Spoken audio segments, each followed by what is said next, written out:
बड़ी होने में अल्लाह रसूल साथ है, इताअत करवाने में अल्लाह रसूल साथ है, अदब करवाने में अल्लाह रसूल साथ है, मोहब्बत करवाने में अल्लाह रसूल साथ है। इन्नमा वलियुकुमुल्लाहु व रसूल, और तुम्हारा दोस्त तुम्हारा वली व रसूलहू अल्लाह है और उसका रसूल, और जितने ईमान वाले हैं वो भी अल्लाह के दोस्त। तो कहा दोस्ती में अल्लाह रसूल साथ है। वमन यतवल्लल्लाह व रसूल वल्लज़ीना आमनू फइन्न हिज़्बल्लाहि हुमुल गालिबून। गलबा चाहते हो तो ये अकीदा रखो कि अल्लाह और उसके रसूल की दोस्ती कभी टूटी नहीं है और न कभी टूटेगी। किसी के जोर लगाने से न अल्लाह रसूल कभी अलग हुए थे न कभी अलग होंगे। तो हमेशा जो गलबा चाहते, अच्छा देखिए दो बात है, दो खराबी। बाज लोग ऐसे हैं कि रसूल को अलग करके नमाज पढ़ रहे, रोजा रख रहे, भीड़ बढ़ती जा रही, बेवकूफों की भीड़ बढ़ती जा रही। पढ़े लिखे लोग जो समझदार हैं, ज़ी शऊर हैं, वो कभी भी अहले सुन्नत व जमात से बगावत नहीं कर सकते, कभी भी नहीं। अपने ज़हन को कुशादा रखें, गौर करें, समझें। तो कहा ये कि अब जो रसूल से हटकर अमल पे जोर दे रहे हैं वो भी अल्लाह को राजी नहीं कर सकते, क्योंकि उन्होंने रसूल को नजरअंदाज किया। और वो लोग जो रसूल की इताअत का दम तो भरते हैं लेकिन अमल में कोताही करते हैं, वो भी कभी कामयाब नहीं हो सकते। तो दोनों की जिम्मेदारी है कि नमाज पढ़ने वाला अल्लाह रसूल को जुदा न समझे। ईमान अंदर होता है, अब इसके वर्कआउट को, इसके सुरूर को, इसके ज़हूर को तकवा कहते हैं। क्या कहते हैं? तकवा कहते हैं। ईमान के एतबार से आप किसी को देखकर मुस्कुरा दें तो ये तकवा है। ईमान के लिहाज से किसी का दिल रख ले तो ये तकवा है। ईमान के एतबार से रास्ते से पत्थर हटा दें तो ये तकवा है। ईमान के एतबार से किसी से दोस्ती कर ले तो ये तकवा है। अब ईमान के ज़हूर का नाम आया तो अब नमाज उसको दोहराने की जरूरत नहीं है, बल्कि वो दूसरी रकात से नमाज अदा करेगा, दूसरी रकात से नमाज अदा करेगा। अब उसकी नमाज टूटी नहीं थी। अगर आप हालत नमाज में रहे, कोई ऐसी चीज लाहिक हो जाए जिसके बाइस नमाज खत्म हो जाए, नमाज फासिद हो जाए, तो नमाज लौटानी पड़ती है, नमाज शुरू करनी पड़ती है। लेकिन कुर्बान जाए रसूलुल्लाह की पुकार पर। लेकिन जब रसूल पुकार दे और बंदा नमाज की हालत में, नमाज भी कहाँ पर? मस्जिद नबवी में। नमाजी भी कौन? सहाबी। नमाजी भी कौन?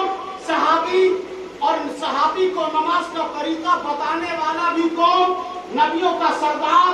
तो तमाम नबियों का सरदार है, तमाम उम्मतियों में अफजल मर्द है, सहाबी रसूल है। और मस्जिदों में बेहतर मस्जिद मस्जिद नबवी। ऐसी नमाज कहीं और नहीं मिलेगी। तो जब कहा कि वो थैला देकर नमाज की तरफ गए, तो अब वो शुरू से शुरू नहीं करेंगे, बल्कि दूसरी रकात से नमाज शुरू करेंगे। तो अब वो लोग कहाँ गए जो कहते हैं कि नमाज की हालत में नबी का ख्याल आ जाए तो नमाज खराब हो जाती है। अरे नादान, ख्याल से तुम बिला वजह फंसे हुए हो। नबी के कहने पर अगर नमाज छोड़ दो तो नमाज दोहराने की जरूरत नहीं, वहीं से शुरू करके मुकम्मल कर दो।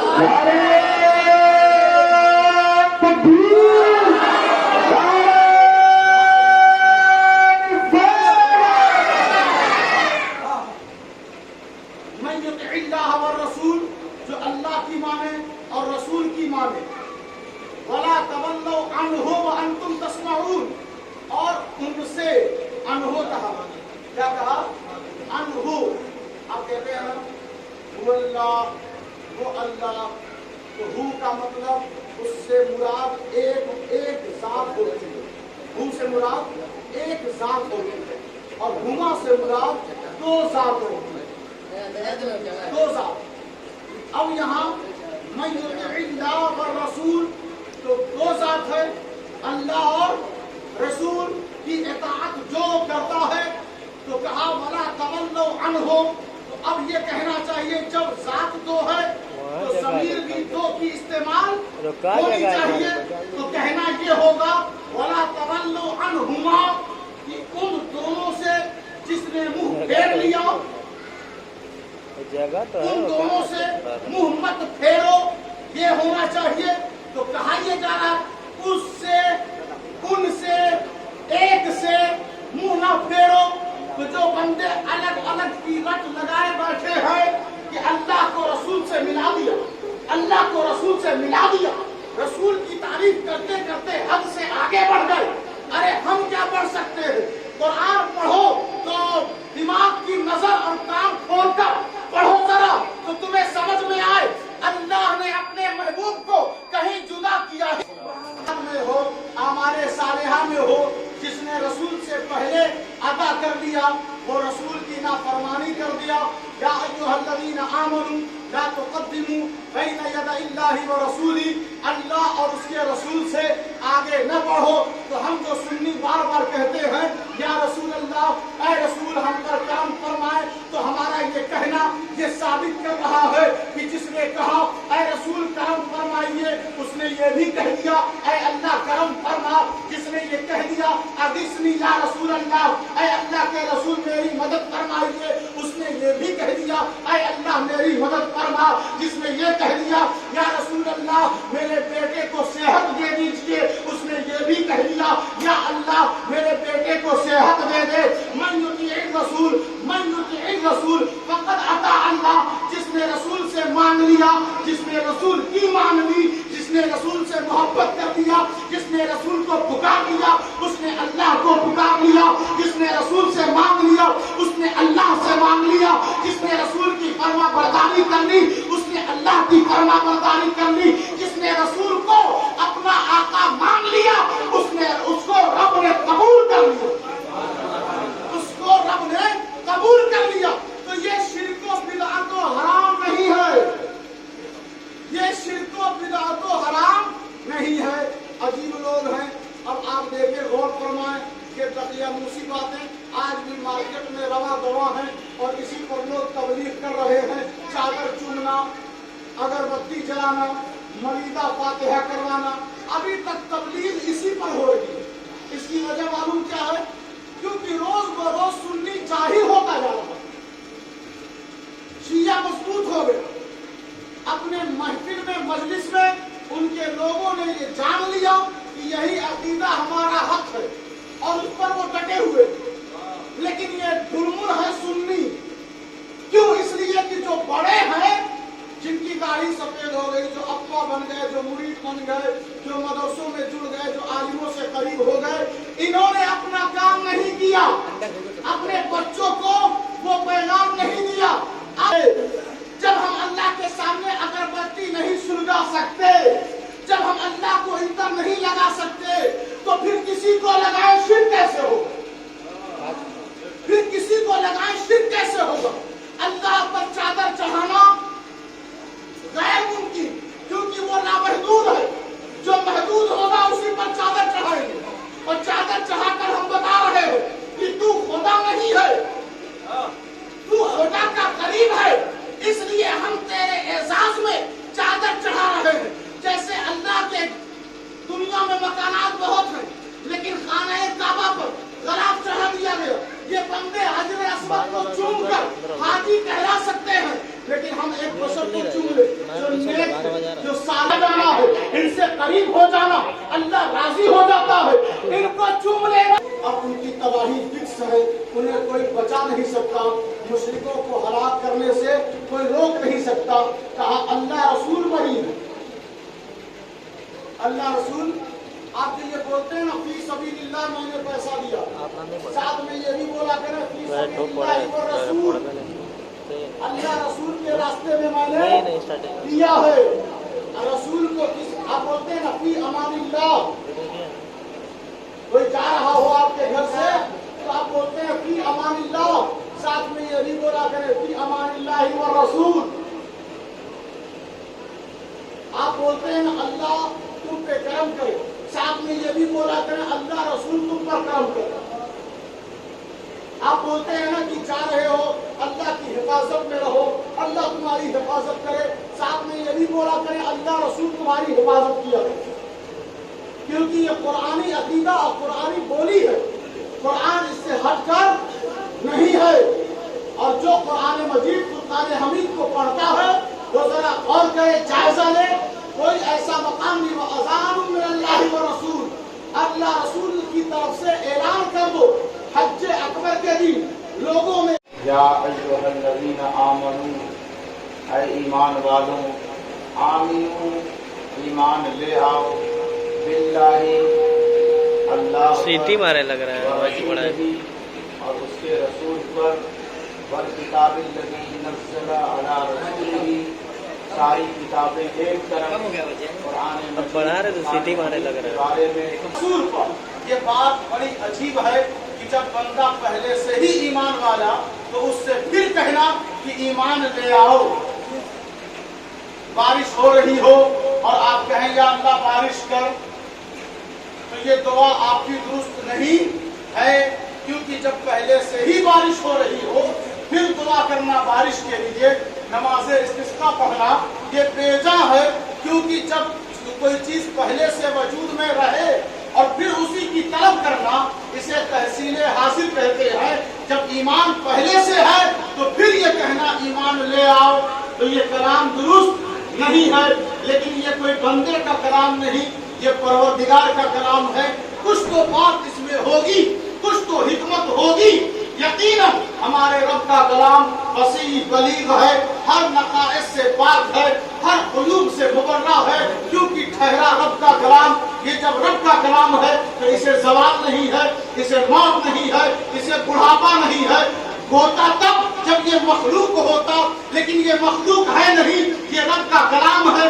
یہی وجہ ہے کہ امام شافعی جب مصر گئے تو رات میں خواب دیکھتے ہیں کہ حضور کی زیارت ہو رہی ہے، اور حضور فرما رہے ہیں کہ اے شافعی تو احمد بن حنبل کو جو اس وقت ملک شام میں ہے اسے خبر دے دے، جو بغداد میں ہے اسے باخبر کر دے کہ میں نے بشارت دی ہے کہ احمد بن حنبل کو خلق قرآن کے مسئلے پر، یعنی جو اس نے بادشاہ وقت سے جو ظلم سہا ہے کہ قرآن کلام ہے مخلوق نہیں ہے، جو اس نے کوڑے کھائے ہیں، جو مشقات اور تکالیف کو برداشت کیا ہے، اس سے کہہ دے احمد بن حنبل کو میں نے جنت کی خوشخبری سنا دی ہے۔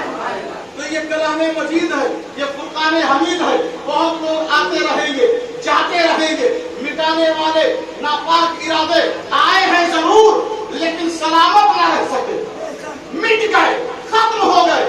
لیکن یاد رکھیں یہ کوئی کلام کوئی معمولی کلام نہیں، یہ محبوب پر اتارا جانے والا کلام ہے، کلام مجید، فرقان حمید۔ کہا اللہ نے ایمان لے آؤ اللہ پر اور اس کے رسول پر۔ صحابہ کہیں یا رسول اللہ یہ کیسی آیت کریمہ ہے، ہم تو پہلے سے مومن ہیں، آپ نے ہمیں ضمانت دی ہے، بشارت دی ہے کہ ہم سب کے سب صاحب ایمان ہیں، پھر یہ ایمان لانے کی بات کون سی ہے؟ تو میں اس آیت کو یوں سمجھا دوں کہ امام بخاری محمد بن اسماعیل اپنی کتاب میں صحیح بخاری میں سورۃ الفاتحہ کی تفسیر میں، اور اس باب کا نام رکھا ہے باب ما جاء فی فاتحہ الکتاب۔ سورہ فاتحہ کے حوالے سے اس تفسیر میں بیان موجود ہے کہ سورہ فاتحہ کو ام الکتاب کیوں کہتے ہیں، سورہ فاتحہ کو فاتحہ کیوں کہتے ہیں، اس تعلق سے تفصیلات بیان ہیں، لیکن مجھے وہ سب بیان نہیں کرنا۔ لیکن دیکھیں اس تفسیر میں امام بخاری نے ایک روایت نقل کی ہے جو سعید بن معلہ کی ہے۔ سعید بن معلہ صحابی رسول ہے اور وہ مسجد میں نماز ادا کر رہے ہیں، اور مسجد بھی آپ کے محلے کی نہیں، مسجد نبوی ہے۔ پہلے مسجد نبوی کا نام سن کر مسلمان مچل جایا کرتے، اب کسی کا بھی نام لے لو ان کے صحت پہ کوئی اثر ہی نہیں ہوگی۔ اب نہ جانے ماحول نے ہمارے دلوں کو گندا کر دیا یا اس قریانیت اور فحش بھرے ماحول نے ہمیں خراب کر دیا۔ ایمان کی ضرورت ہے، ایمان بڑھانے کی ضرورت ہے۔ ایمان اگر مر جائے گا تو پھر بندہ مر جائے گا۔ جی لگا کر کہیں سبحان اللہ۔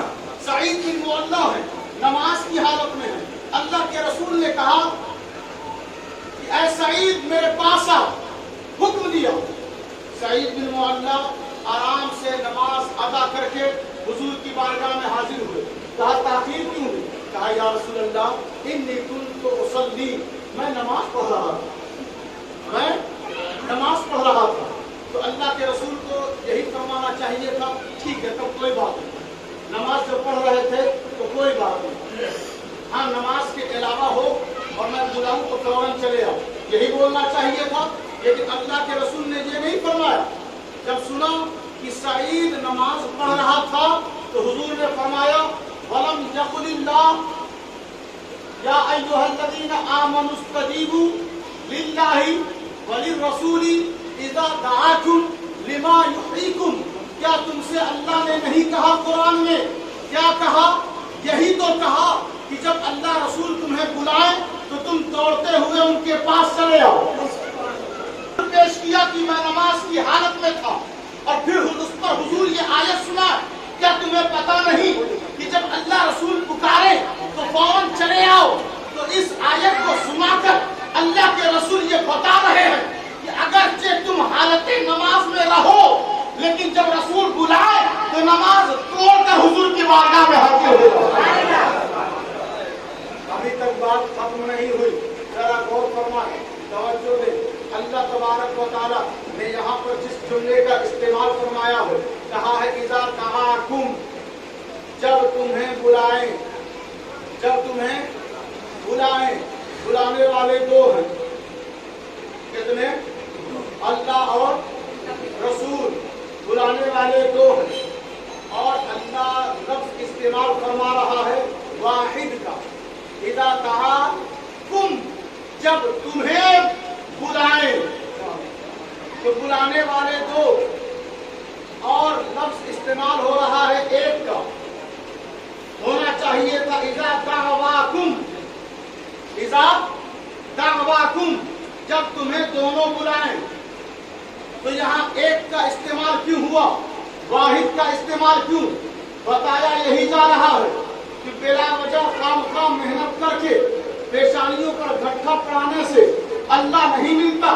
جب بندہ یہ سمجھے کہ رسول کبھی بھی اپنے رب سے جدا ہے ہی نہیں، تب جا کے سجدے کی قبولیت ہوتی ہے، ورنہ گھٹے مار مار کے نسلیں ختم ہو جائیں گی، جماعت سے جاتے جاتے مر جاؤ گے، اللہ ملے گا نہیں۔ بس رسول اس موقع پر اللہ سے الگ ہوتے ہیں کہ جب اللہ کی عبادت کی جائے، لیکن عبادت میں بھی تمہیں چاہیے اطاعت، تو وہ اطاعت ملے گی رسول اللہ کی صلی اللہ علیہ وسلم۔ تو کہا جب تمہیں اللہ رسول بلائے تو آ جاؤ۔ محدثین نے اور دوسری پڑھ رہا ہے اور 4 رکعت کی نماز ہے، جو ہے نا آپ لوگوں، 4 رکعت کی نماز ہے اور 1 رکعت اس نے ادا کر لی۔ اب دوسری میں تھا کہ اللہ کے رسول نے پکار لیا، اب دوسری نماز میں وہ نکلا